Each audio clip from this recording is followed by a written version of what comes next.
Hello guys, welcome back to my YouTube channel. ഇതിന് ഞാൻ ലൈവായിട്ട് ഒരു ഓഡിയോ കൊടുത്തതായിരുന്നു, പക്ഷെ എന്തോ എൻ്റെ മൈക്ക് വർക്കായില്ല, അതൊന്നും കിട്ടിയില്ല. So this is A video. ഒരു നോർമൽ ഡേ ആണ്. ഞാൻ തുടങ്ങിയത് അങ്ങനെയാണ്. ഞാൻ എൻ്റെ ഷുട്ടുവിനെയും കൊണ്ട് എന്താ ഹോസ്പിറ്റലിൽ പോകുന്ന ഒരു ഡേ ആണ്. അവന് കുറച്ച് ദിവസമായിട്ട് വൈകിയായിരുന്നു, പിന്നെ ലൂസ് മോഷനും ഉണ്ടായിരുന്നു. അപ്പം ഞാൻ അതൊക്കെ സംബന്ധിച്ച് പിന്നെ വേറെ എന്തെങ്കിലും പരിപാടി ഉണ്ടെങ്കിൽ അതും കൂടെ ചെയ്യാം എന്ന് വിചാരിച്ച് ഹോസ്പിറ്റലിൽ പോകുന്നതാണ്. ഞാൻ രാവിലെ തന്നെ ഇറങ്ങി. ആൻഡ് ഷുട്ടു ഒട്ടും ആക്റ്റീവ് അല്ല. അവൻ ഭയങ്കര ഡള്ളായിരുന്നു. അപ്പം ഞാൻ കുറച്ച് ദിവസമായിട്ട് അവനെ വാച്ച് ചെയ്യുന്നുണ്ടായിരുന്നു. എന്താ ഇഷ്യൂ എന്ന് എനിക്കറിയില്ല. അപ്പം ഞാൻ അതൊക്കെ കാണിക്കാം എന്ന് വിചാരിച്ചിട്ട് അവൻ്റെ കോപ്രായങ്ങളാണ് കാണുന്നത്. അവൻ ഭയങ്കര പാവമായ ഒരു ഫേസിലാണ് ഇരിക്കുന്നത്. പോകുന്നതിന് മുന്നേ അവൻ അങ്ങനെയൊക്കെയായിരുന്നു. ഞാൻ ഒട്ടും എക്സ്പെക്റ്റ് ചെയ്യാത്തൊരു റിസൾട്ടാണ് അവിടെ പോയപ്പോൾ ഉണ്ടായത്. സോ നിങ്ങൾ വീഡിയോ ഒന്ന് മൊത്തം കണ്ടു നോക്കുക, അപ്പോൾ അറിയാൻ പറ്റും. എസ്പെഷ്യലി ഫോർ പെറ്റ് ലവേഴ്സ് അല്ലെങ്കിൽ പെറ്റ് പേരൻസ് ഈ വീഡിയോ മസ്റ്റ് വാച്ച് ആണ്. എനിക്ക് പറ്റുന്ന ഇൻഫർമേഷൻസ് എല്ലാം ഇതിൽ ഞാൻ ഇൻക്ലൂഡ് ചെയ്തിട്ടുണ്ട് കേട്ടോ. സോ നമ്മൾ എത്തിയിട്ടുണ്ട്. അവനെ കയറ്റി ഞാൻ വണ്ടിയൊന്ന് മാറ്റിടാൻ വന്നതാ.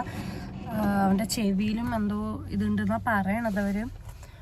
പിന്നെ അതുപോലെ ലൂസ് മോഷനും യൂറിനറി എന്തോ ഇൻഫെക്ഷൻ ഉണ്ട്. ഇപ്പോൾ അവിടെ കാണിച്ചുകൊണ്ടിരിക്കുക. അകത്ത് വീഡിയോഗ്രാഫി അലോഡല്ലാന്ന് തോന്നുന്നു. കാരണം കുറേ ഇതിൻ്റെ പെറ്റ്സ് ഉണ്ട്. അത് ഞാൻ കാര്യങ്ങൾ ഡീറ്റെയിൽ ആയിട്ട് നോക്കിയിട്ട് പറയാം.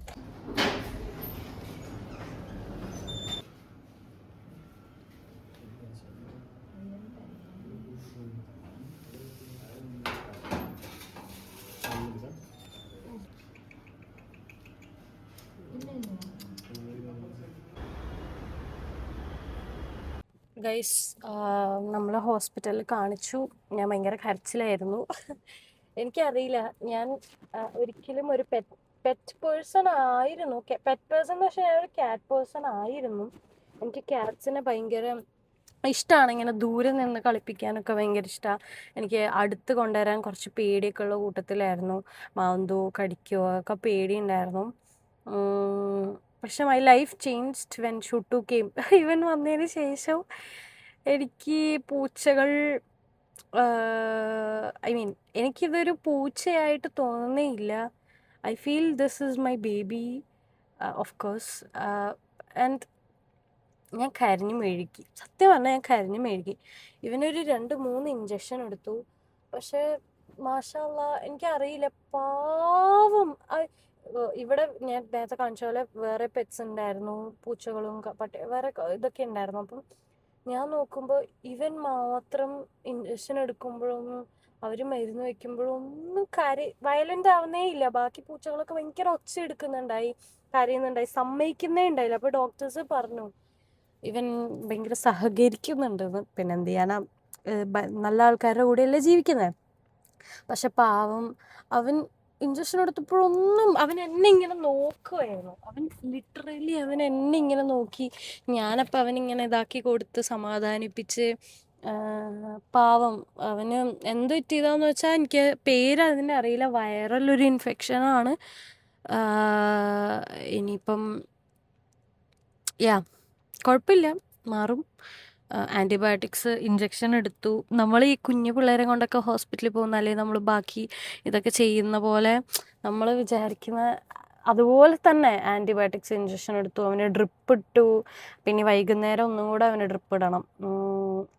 2 പ്രാവശ്യം ഡ്രിപ്പ് ഇടണം ഒരു ദിവസം. 2-3 ദിവസത്തേക്ക് അവന് സെയിം പ്രൊസീജിയർ ചെയ്യണം. 2-3 ദിവസം ഡ്രിപ്പ് ഇടണം. നാളെ രാവിലെ 9 മണിക്ക് ഡ്രിപ്പ് ഇടാൻ കൊണ്ടുവരണം. പക്ഷെ പാവം അവനാകെ എനിക്ക് ഭയങ്കര വിഷമം വന്നു. ഞാൻ ഒരിക്കലും വിചാരിച്ചില്ല ഞാൻ ഒരു പൂച്ചയ്ക്ക് വേണ്ടി ഇത്ര ഇമോഷണൽ ആകും. അവനെ വേദനിക്കും, എനിക്കും വേദനിക്കും എന്നൊന്നും ഞാൻ ഒരിക്കലും വിചാരിച്ചില്ല. ഞാൻ അത്ര ഒരു പെറ്റ്സിനോട് അത്ര ഇമോഷൻ ഉള്ള ആളല്ലായിരുന്നു. പക്ഷെ ഇവൻ എന്നെ മാറ്റിക്കളഞ്ഞ്. അത് അവനിങ്ങനെ ഇരിക്കുമ്പോൾ എനിക്ക് ഭയങ്കര സങ്കടം. ലൈക്ക് അവനിങ്ങനെ ഒരു മൂലയ്ക്ക് ഹി കാൺ ഡു എനിത്തിങ്. അവൻ്റെ കയ്യിലൊരു ബാൻഡേജൊക്കെ കെട്ടിയിട്ടുണ്ട്. അവനൊന്നും വേണ്ട കഴിക്കാനൊന്നും.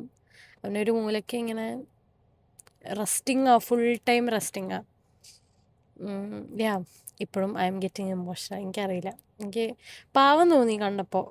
അതാണ് സംഭവം. ഓക്കെ, കൂടുതൽ ഞാൻ വിവരിക്കുന്നില്ല. ആൻഡ് ഇനി അവനെ 8 മണിക്ക് കൊണ്ടുവരണം. ഇപ്പം കൊണ്ടുപോയിട്ട് ഫുഡ് കൊടുക്കണോ വേണ്ടോ എന്ന് എനിക്കറിയില്ല. ഫുഡ് കൊടുത്തോന്ന് പറഞ്ഞു. അവർ കുറച്ച് കഴിക്കുമെങ്കിൽ മാത്രം. അവനിനി കഴിക്കുമെന്ന് എനിക്ക് തോന്നുന്നില്ല. അവൻ കുറച്ച് നേരം ഡ്രിപ്പൊക്കെ ഇട്ട് അവനൊക്കെ എടുത്തു. അവൻ്റെ ചെവിയിലും എന്തോ പ്രാണി കയറിയിട്ട് ഇൻഫെക്ഷൻ ഉണ്ടായിരുന്നു. അപ്പോൾ അതും ക്ലീൻ ചെയ്യിപ്പിച്ചു. ഇൻഫെക്ഷൻ അല്ല, അത് ചെവി ഇപ്പം എല്ലാ പെറ്റ്സിനും ക്ലീൻ ചെയ്യേണ്ട പോലെ തന്നെ ഇവനെയും ക്ലീൻ ചെയ്യാനുണ്ടായിരുന്നു. അതും ക്ലീൻ ചെയ്യിപ്പിച്ചു. ഇപ്പം സമയം 4 മണി. ഞാൻ ഇറങ്ങിയത് അപ്പോഴോ 1 മണി. അപ്പോൾ അത്രയും സമയം ഇവിടെ പോയി. ഞാൻ അറിഞ്ഞില്ല. എൻ്റെ ഒരു ബേബീനെ പോലെ തന്നെ ഐ ഫെൽറ്റ്. അഡ്മിറ്റൊന്നും ആക്കണ്ടെന്ന് പറഞ്ഞു. കുഴപ്പമൊന്നുമില്ല. ഹോപ്പ്ഫുള്ളി എല്ലാവരും ദുആ ചെയ്യ്. എൻ്റെ ഷുട്ടു ബാക്ക് ടു നോർമൽ ആവട്ടെ. ആൻഡ് ഇപ്പോൾ ഈ പൊസിഷനിൽ ചിന്തിക്കുമ്പോൾ ഇവൻ വന്നിട്ട് 1 മാസം പോലും ആയിട്ടില്ല. എൻ്റെ അടുത്ത് ഇവനെ കിട്ടിയിട്ട് 1 മാസം പോലും ആയിട്ടില്ല. പക്ഷേ ഇപ്പം ഈ പോയിന്റിൽ ചിന്തിക്കുമ്പോൾ കൂടെ ഇവനെന്തെങ്കിലും പറ്റണത് എനിക്ക് ആലോചിക്കാൻ പറ്റുന്നില്ല. ഈ വീഡിയോ ഞാൻ എടുക്കണത് എനിക്കറിയാം കുറേ പെറ്റ് ലവേഴ്സിന് ഇത് റിലേറ്റ് ചെയ്യാൻ പറ്റും. പെറ്റ്സ് ഉള്ളവർക്ക് ഇത് റിലേറ്റ് ചെയ്യാൻ പറ്റും. പെറ്റ്സിനെ നഷ്ടപ്പെട്ടവർക്ക് ഇതിനെ റിലേറ്റ് ചെയ്യാൻ പറ്റും. ഞാൻ എൻ്റെ ഇമോഷണൽ സൈഡ് കാണിക്കാൻ വേണ്ടിയിട്ട് ഒരു വീഡിയോ എടുക്കുന്നതല്ല. ബട്ട് നാളെ എനിക്ക് ഇതൊരു മെമ്മറിയാണ്. ചിലപ്പോൾ ഫോണിൽ നിന്ന് ഇതൊക്കെ ഡിലീറ്റ് ആയി പോയാലും യൂട്യൂബിൽ ഇതുണ്ടാവും. നാളെ എപ്പോഴെങ്കിലും എടുത്ത് നോക്കുന്ന സമയത്ത് ഒരു മെമ്മറി, ഒരു ക്യൂട്ട് മെമ്മറി, എൻ്റെയും ഇവൻ്റെയും ഒരു ജേണി കാണിക്കുന്ന ഒരു മെമ്മറി. കാര്യം പൂച്ചേനെ ഇഷ്ടം ഇച്ചാക്കാണ് കൂടുതൽ. അവനായിരുന്നു മേടിക്കണം വളർത്തണം എന്നൊക്കെ ആഗ്രഹം കൂടുതലുണ്ടായിരുന്നു. അപ്പം ഞാൻ ഇച്ചാനെ സപ്പോർട്ട് ചെയ്യാൻ വേണ്ടിയിട്ട് ഒരാഗ്രഹമല്ലേ എന്ന് വിചാരിച്ച് സപ്പോർട്ട് ചെയ്ത് ഞാൻ ഇതാക്കിയതാണ്. പക്ഷേ അവനേക്കാൾ കൂടുതൽ ഇവൻ എൻ്റെ അടുത്താണ് അറ്റാച്ച്ഡ്. എന്നെ കാണുമ്പോഴാണ് ഞാൻ പറഞ്ഞ അനുസരിക്കും. എൻ്റെ അടുത്ത് ഭയങ്കര ഞാൻ ഒരിക്കലും വിചാരിച്ചില്ല ഞാൻ പിടിച്ചവൻ നിൽക്കും. അവൻ ഹോസ്പിറ്റലിൽ പോയിട്ട് ഇഞ്ചക്ഷൻ എടുക്കുമ്പോൾ ഇപ്പോൾ ഈ കുറേ പെറ്റ് ഓണേഴ്സ് ഉണ്ടല്ലോ. അപ്പോൾ ഇവരെല്ലാം നല്ല പ്രായമുള്ള പട്ടിക്കുട്ടികളും പൂച്ചക്കുട്ടികളൊക്കെയാണ്. അപ്പോൾ ഇവരെ ആ പെറ്റ് ഓണേഴ്സ് കാരണം this is my first ever pet in my life. എനിക്ക് ഇതിനെ എങ്ങനെ ട്രെയിൻ ചെയ്യണമെന്നോ എങ്ങനെ നോക്കണമെന്നോ ഒന്നും അറിയൂല. ബാക്കിയുള്ളവരൊക്കെ ചിലപ്പോൾ എക്സ്പീരിയൻസ്ഡ് ആയിരിക്കും, ചിലപ്പോൾ എന്നെ പോലെ ഫ്രഷർ ആയിരിക്കും. അപ്പോൾ അവരിങ്ങനെ നോക്കി അവരങ്ങനെ ഇങ്ങനെ അവർ പിടിക്കുമ്പോൾ അല്ലെങ്കിൽ അവർ പേര് വിളിക്കുമ്പോൾ അവരുടെ പെറ്റ്സ് നിൽക്കുന്നുണ്ട്. പക്ഷെ ഞാൻ പിടിച്ചു കൊടുത്ത് ഇവൻ നിന്നു. ലിറ്ററലി ഞാൻ കൈ പിടിച്ച് അവനെ എടുത്തപ്പോൾ അവൻ ഇഞ്ചക്ഷനൊക്കെ നിന്ന് തന്നു. ഞാൻ ഷുട്ടു എന്ന് വിളിച്ചാൽ അവൻ ഹീസ് സൈലൻറ്റ്. ഞാൻ വിചാരിച്ചില്ല അവൻ ഇത്രയും ഞാനായിട്ട് കണക്റ്റഡ് ആവും. ആൻഡ് എനിക്കിപ്പോൾ ഇവനില്ലാണ്ട് ചിന്തിക്കാൻ പറ്റുന്നില്ല. That's the point. അതിലേക്കാണ് ഞാൻ വരുന്നത്. യാ ഇനിയിപ്പോൾ വൈകുന്നേരം ഉണ്ട് ഇഞ്ചക്ഷൻ. ഇവിടെ അധികം വീഡിയോസൊന്നും എടുക്കാൻ അവർ സമ്മതിക്കില്ല ഓഫ്കോഴ്സ്. പിന്നെ എനിക്ക് വീഡിയോ എടുക്കാൻ ഇവനെ ഇങ്ങനെ ഞാൻ ചെറിയതേ കാണിച്ചിട്ടുള്ളൂ. അത് കഴിഞ്ഞിട്ട് 2-3 ഇഞ്ചക്ഷൻ എടുത്തു. പാവം ചെവി ക്ലീൻ ചെയ്തു, എല്ലാം ചെയ്തു. ഞാൻ അതൊന്നും ഷൂട്ട് ചെയ്തിട്ടില്ല. വേണ്ട, അതൊന്നും ഷൂട്ട് ചെയ്യണ്ട. But I just want this memory. വൈകുന്നേരത്തത് ഷൂട്ട് ചെയ്യോ ഇല്ലയോ എന്ന് എനിക്ക് അറിയില്ല. 8 മണിക്കൊക്കെ ഇനി ഞാൻ പക്ഷെ എനിക്ക് ചിലപ്പോൾ ഇത് ഇഷ്ടമല്ലാത്ത പെറ്റ് ലവേഴ്സിനെ ഇത് കാണുമ്പോൾ എന്തൊരു ബാധ്യതയല്ലേ, ഇതുങ്ങളെ നോക്കണം, ഇതിൻ്റെ അപ്പി കളയണം, ഫുഡ് കൊടുക്കണം, ഇതുങ്ങൾ അങ്ങനെ ചെയ്യണം ഇങ്ങനെ ചെയ്യണം, അവിടെ കൊണ്ടുപോകണം ഇവിടെ കൊണ്ടുപോകണം. അതൊക്കെ നിങ്ങൾക്കൊരു ഭാരമായിട്ട് ചിലപ്പോൾ കാണുന്നവർക്ക് തോന്നുന്നുണ്ടാവും. എനിക്കും പണ്ടൊക്കെ അങ്ങനെ തോന്നിയിട്ടുണ്ട്, ഇതിനെയൊക്കെ കൊണ്ടുവന്നാൽ പക്ഷെ അങ്ങനെയൊക്കെ ചെയ്യണ്ടേ. എന്നിട്ട് ഞാൻ ഹാബിനോട് ഇച്ചാനോട് പറഞ്ഞു നീ ചെയ്തോളാം, ഞാൻ ചെയ്യില്ല അതൊക്കെ. പക്ഷെ ഇപ്പം അവനേക്കാൾ കൂടുതൽ ഞാനാ ചെയ്യണത്. എനിക്കിതൊരു ഭാരമായിട്ട് തോന്നല്ല. I feel it is my baby. So I want to do this, I should do this എന്നുള്ളത്. പിന്നെ അപ്പം അത്രേ ഉള്ളൂ. ഇനി എനിക്ക് വിശക്കുന്നുണ്ട്, പക്ഷെ ഞാൻ വീട്ടിൽ പോയിട്ടേ കഴിക്കുന്നുള്ളൂ. വീട്ടിൽ പോയി സമാധാനത്തിൽ ഇരുന്ന് കഴിക്കാം. മഴ പെയ്താലും ഇനിയിപ്പോൾ ഇവനെയും ഞാൻ കൊണ്ട് വീട്ടിലാക്കട്ടെ. ഞാൻ ഫുഡ് കഴിക്കാൻ എവിടെയെങ്കിലും നിർത്തി ഇവൻ കാറിലിരിക്കണം. ഇവന് കാറിൽ കയറുമ്പോൾ ഇവൻ പാനിക്കാവും. അപ്പം അപ്പിടും. അപ്പോൾ ഞാൻ കൊണ്ട് വീട്ടിലാക്കി അവിടെ നിന്ന് ഫുഡ് കഴിച്ച് ചില്ല് ചെയ്യാം. ഒരു മഴ മൂടാണ്, മഴ അന്തരീക്ഷമാണ്, ഭയങ്കര ലോ വൈബാണ്. എനിക്ക് പിന്നെ വയ്യ. ഞാൻ വീട്ടിൽ പോട്ടെ. വീട്ടിൽ പോയിട്ട് ഇനി എന്തെങ്കിലും ഷൂട്ട് ചെയ്യാമെന്ന് അറിയില്ല. Let's see. ഷുട്ടു നമ്മൾ ഗുഡ് ബോയ് ആയെന്ന് പറ. ഇവൻ ഫുള്ളി റിക്കവേർഡ്. ഫുള്ളി അല്ല, എന്നാലും ഒരു 90% റിക്കവേർഡ് ആയിട്ടുണ്ട്. മരുന്നും കാര്യങ്ങളൊക്കെ കൊടുക്കാൻ തന്നിട്ടുണ്ട്. നിങ്ങളെ വീട്ടിലെ ക്യാറ്റ്സിനെ നല്ലോണം വാക്സിനേറ്റ് ചെയ്യുക, ഡീവേമിങ് ചെയ്യുക, അതൊക്കെയാണ് നമുക്ക് ഇതിൽ നിന്ന് പ്രിവെൻറ്റ് ചെയ്യാൻ വേണ്ടിയിട്ട് ചെയ്യാൻ പറ്റുക. അതുകൊണ്ടാണ് ഞാൻ ഈ ഒരു video, this is actually our 5th day at hospital. നമ്മൾ ഇത്രയും ദിവസം കണ്ടിന്യൂസ്ലി എല്ലാ ദിവസവും രാവിലെയും വൈകിട്ടും we were taking injections for him. Drip ഇടുമായിരുന്നു, ആൻറ്റിബയോട്ടിക്സ് കൊടുക്കുമായിരുന്നു, മരുന്ന് വേറെ ടോണിക്കും കാര്യങ്ങളൊക്കെ ആയിട്ട് വീട്ടിൽ നിന്ന് കൊടുക്കാനും ഒക്കെ ഉണ്ടായിരുന്നു. ആൻഡ് ഇവൻ്റെ ഫുഡും നമ്മൾ പുറത്തുനിന്നുള്ള ഫുഡ് ചേഞ്ച് ചെയ്ത് വീട്ടിൽ നിന്നുള്ള ഫുഡ് തന്നെയാണ് അവന് കൊടുക്കുന്നത്. വീട്ടിൽ നിന്നുള്ളത് എന്ന് വെച്ചാൽ ചിക്കനും ക്യാരറ്റും ഒക്കെ വേവിച്ച് അങ്ങനെ അത്ര ഹെൽത്തി ആയിട്ടുള്ള ഫുഡാണ്. അതിൽ മരുന്നൊക്കെ മിക്സ് ചെയ്തിട്ടൊക്കെയാണ് നമ്മൾ അവന് കൊടുക്കുന്നത്. അതുകൊണ്ട് അവൻ്റെ ഗട്ട് ഹെൽത്ത് കുറച്ചും കൂടെ ഹെൽത്തി ആവാൻ വേണ്ടിയിട്ട്.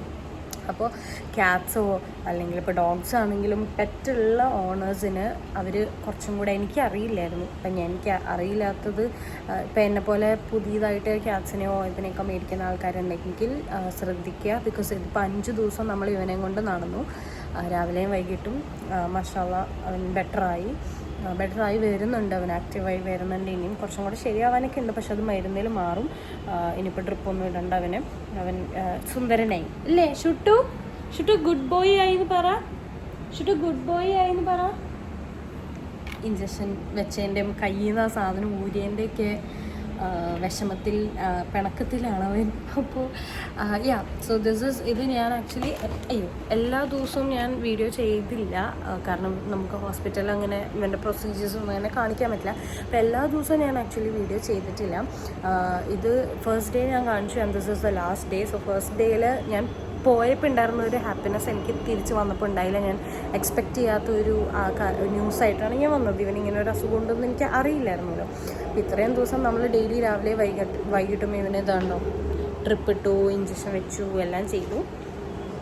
നമ്മൾ അത്രയും കെയറായിട്ട് ഇവനെ നോക്കുകയും ചെയ്തു കേട്ടോ. അവനെ വേറെ എവിടെയും വിടാണ്ട്, ഓവർ ബോഡി അനങ്ങാണ്ട് കളിക്കാണ്ട് കുറച്ച് റെസ്റ്റ് എടുത്ത് അങ്ങനെ ഇവനെ കുറച്ചും കൂടെ നമ്മൾ ശ്രദ്ധിച്ചു. അപ്പോൾ അത് നിങ്ങളും കൂടെ ശ്രദ്ധിക്കുക. ഞാനൊരു ഇൻഫോർമേറ്റീവ് രീതിയിലാണ് ഈ വീഡിയോ ചെയ്യുന്നത്. ഐ ഹോപ്പ് ഏതെങ്കിലും പാരൻസ് ഉണ്ടെങ്കിൽ. സോ ഇതിൻ്റെ സിംറ്റംസ് ഞാൻ പറയാം. സിംറ്റംസ് ആക്ച്വലി ഇവന് ലൂസ് മോഷൻ വരും, ഇവരുടെ സ്റ്റൂള് ഭയങ്കര ലൂസായിരിക്കും, വെള്ളം പോലെ യെല്ലോ കളറിലായിരിക്കും പോകുന്നുണ്ടാവുക, ചിലപ്പോൾ ബ്ലഡും മിക്സ് കാണാൻ പറ്റും, വൊമിറ്റിംഗ് ഉണ്ടാകും, ഫുഡ് കഴിക്കായിക ഉണ്ടാകും. ഇതൊക്കെയാണ് മെയിൻലി ഇതിൻ്റെ സിംറ്റംസ് പറയുന്നത്. പാൻലുക്കുപ്പീനിയ എന്നാണ് ഈ അസുഖത്തിൻ്റെ പേര്. അപ്പം ഇവന് സിംറ്റം ഉണ്ടായിരുന്നത് ഈ വൊമിറ്റിങ്ങും ഫുഡ് കഴിക്കാത്തൊന്നും ഇവന് സിംറ്റം ഉണ്ടായില്ല. ഇവൻ്റെ മോഷൻ ഭയങ്കര വെള്ളമായിരുന്നു. പിന്നെ ഇവൻ ഭയങ്കര ടയേർഡായിരുന്നു. നമ്മളിപ്പോൾ നോർമലി നമ്മളെ പൂച്ചകൾ ആക്റ്റീവായിട്ട് നിൽക്കുന്നതിനേക്കാളും ഇവരെപ്പോഴും ഉറക്കം, ഒട്ടും കളിക്കുന്നില്ല. നമ്മൾ വിളിച്ചാൽ സാധാരണ നമ്മൾ കാണുമ്പോൾ ഇവർ ഓടി വരുമല്ലോ, അതുപോലും ചെയ്യാത്ത അവസ്ഥ വരുമ്പോഴാണ് നമ്മളിത് അവർക്ക് അങ്ങനെ. ശരിക്കും പറഞ്ഞു കഴിഞ്ഞാൽ നമുക്ക് നമ്മളെ പെറ്റ്സിൽ ചെറിയ ഡിഫറൻസ് ഉണ്ടെങ്കിൽ പോലും നമ്മൾ അപ്പോൾ ഹോസ്പിറ്റലിൽ കൊണ്ടുപോയി കാണിക്കണം എന്നാണ് കേട്ടോ. അപ്പോൾ ഇവനും അങ്ങനെയാണ് നമ്മൾ നോട്ടീസ് ചെയ്തത്. എനിക്ക് ഇങ്ങനെ ഇതിൻ്റെ മോഷൻ നമ്പർ ഓഫ് ടൈംസ് കൂടി. അപ്പോഴാണ് എനിക്കൊരു ഡൗട്ട് തോന്നിയത് ഇത് വേറെന്തോ സംഭവമാണ് എന്നുള്ളത്. അങ്ങനെയാണ് കൊണ്ടുപോയി കാണിച്ചത്. അപ്പം മെയിൻലി വരുന്ന സിംറ്റംസ് ആട്ടോ ഞാൻ ഈ പറഞ്ഞതൊക്കെ. So I hope this video would help people. കുറച്ചും കൂടെ നിങ്ങൾക്ക് എന്തെങ്കിലും ഡീറ്റെയിൽസ് വേണമെങ്കിൽ ചോദിച്ചാൽ മതി, ഞാൻ പറയാം. But this is just my Shuttu story അല്ലേടാ. ഫൈനലി ഹീസ് റിക്കവേർഡ്, മാഷാഅല്ലാ. I am so happy. കാരണം എനിക്ക് ഇന്നലെയൊക്കെ ഞാൻ ഭയങ്കര വിഷമമായിരുന്നു, എനിക്ക് മാറില്ല എന്നൊക്കെ. Fully he's recovered. Yeah by.